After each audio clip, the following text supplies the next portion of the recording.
Pernahkah kamu mendengar bahwa Al-Quran menyebut adanya dua laut yang bertemu, tetapi tidak melampaui batas satu sama lain?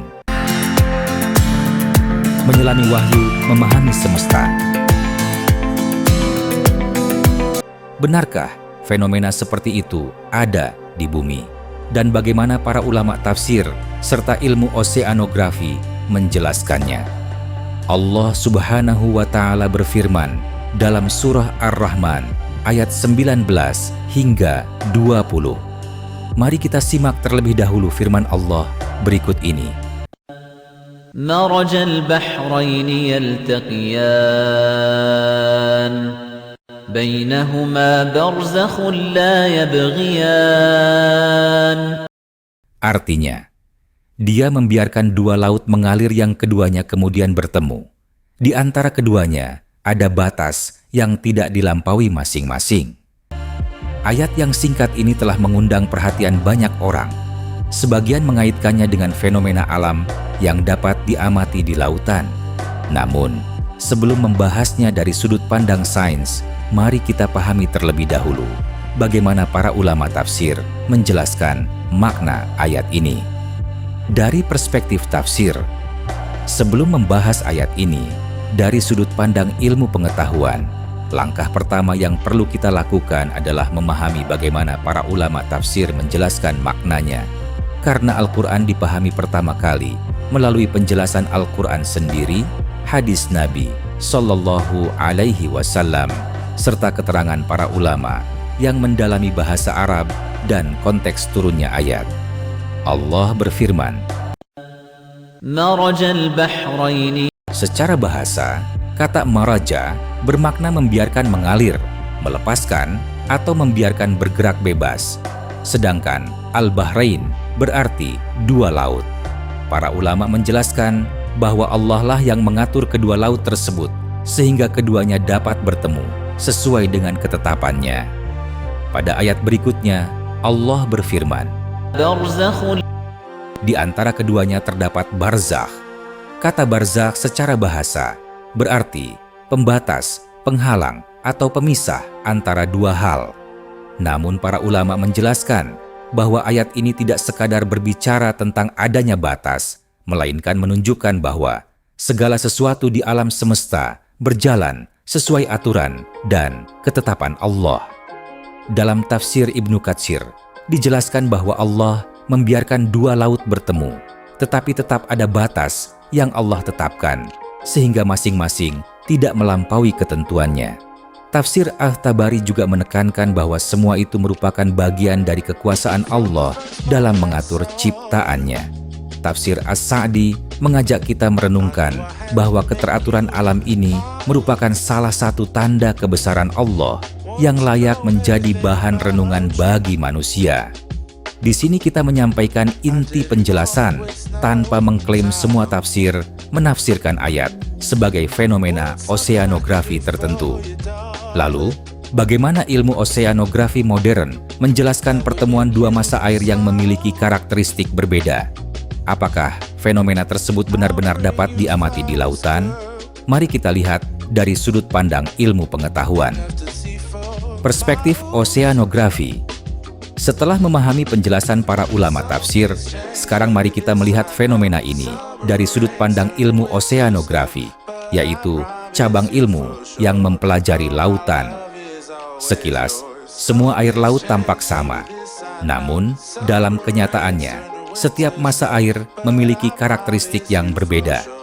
Ada yang lebih asin, ada yang lebih tawar, ada yang lebih hangat, ada yang lebih dingin. Selain itu, setiap wilayah laut juga memiliki arus yang berbeda. Perbedaan-perbedaan inilah yang membuat dua masa air dapat memiliki sifat fisik yang tidak sama ketika bertemu. Salah satu faktor terpenting adalah salinitas, yaitu kadar garam yang terlarut di dalam air laut. Semakin tinggi salinitas, semakin besar massa jenis air tersebut. Sebaliknya, air dengan kadar garam lebih rendah memiliki massa jenis yang berbeda. Ketika dua massa air yang memiliki salinitas, suhu, atau masa jenis berbeda bertemu, seringkali tampak seolah-olah terdapat garis pemisah di antara keduanya. Dalam oseanografi, batas seperti ini dapat terbentuk karena perbedaan sifat fisik kedua masa air.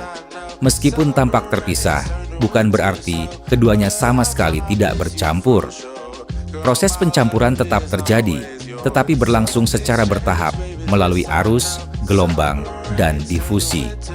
Karena itulah, fenomena ini dapat terlihat sangat jelas pada beberapa lokasi, sementara di tempat lain, batas tersebut hampir tidak terlihat. Fenomena pertemuan massa air dengan karakteristik berbeda dapat diamati di berbagai belahan dunia. Misalnya, di Selat Gibraltar, air dari Samudra Atlantik dan Laut Mediterania memiliki salinitas yang berbeda. Contoh lain dapat ditemukan di Laut Baltik yang menerima banyak air tawar dari sungai, sehingga karakteristik airnya berbeda dengan Laut Utara. Setiap lokasi memiliki kondisi yang unik, sehingga mekanisme percampuran airnya pun tidak selalu sama. Ilmu oseanografi membantu kita memahami bagaimana dua massa air dapat bertemu dengan karakteristik yang berbeda. Sementara itu, Al-Quran mengajak manusia untuk memperhatikan tanda-tanda kebesaran Allah di alam semesta. Sebagai seorang Muslim, kita dapat mempelajari fenomena alam dengan ilmu pengetahuan, sambil tetap memahami ayat Al-Quran berdasarkan penjelasan para ulama tafsir. Lalu, pelajaran apa yang dapat kita ambil dari ayat ini bagi kehidupan kita sehari-hari? Mari kita renungkan bersama. Hikmah yang dapat kita ambil. Setelah melihat penjelasan para ulama tafsir dan memahami fenomena alam dari sudut pandang oseanografi, kita dapat mengambil sebuah pelajaran penting. Al-Quran bukanlah kitab yang diturunkan untuk menjadi buku geologi, fisika, ataupun oseanografi. Namun Al-Quran berulang kali mengajak manusia untuk memperhatikan tanda-tanda kebesaran Allah yang terbentang di alam semesta. Ketika kita melihat laut yang luas, ombak yang terus bergerak, serta keteraturan yang terjadi di dalamnya, kita diingatkan bahwa semua itu tidak berlangsung secara kebetulan. Allah lah yang menciptakan, mengatur, dan menetapkan hukum-hukum alam, sehingga kehidupan di bumi dapat berlangsung dengan seimbang. Ilmu pengetahuan membantu kita memahami bagaimana fenomena alam terjadi. Sedangkan Al-Quran mengajak kita merenungkan siapa yang menciptakan dan mengatur seluruh alam semesta. Keduanya bukan untuk dipertentangkan, tetapi dapat menjadi sarana untuk semakin mengenal kebesaran Sang Pencipta. Semakin luas ilmu manusia berkembang, semakin banyak pula rahasia alam yang berhasil diungkap. Namun, setiap penemuan juga mengingatkan kita bahwa ilmu manusia tetap memiliki batas. Sedangkan ilmu Allah maha luas, meliputi segala sesuatu. Semoga pembahasan ini menambah kecintaan kita kepada Al-Quran, sekaligus mendorong kita untuk terus belajar memahami ciptaan Allah dengan penuh rasa syukur dan kerendahan hati. Jika video ini bermanfaat, jangan lupa tekan tombol like, subscribe, dan lonceng, dan juga bagikan kepada keluarga dan sahabat agar semakin banyak yang dapat mengambil manfaat. Sampai jumpa pada episode ayat dan semesta berikutnya. Wabillahi taufiq wal hidayah.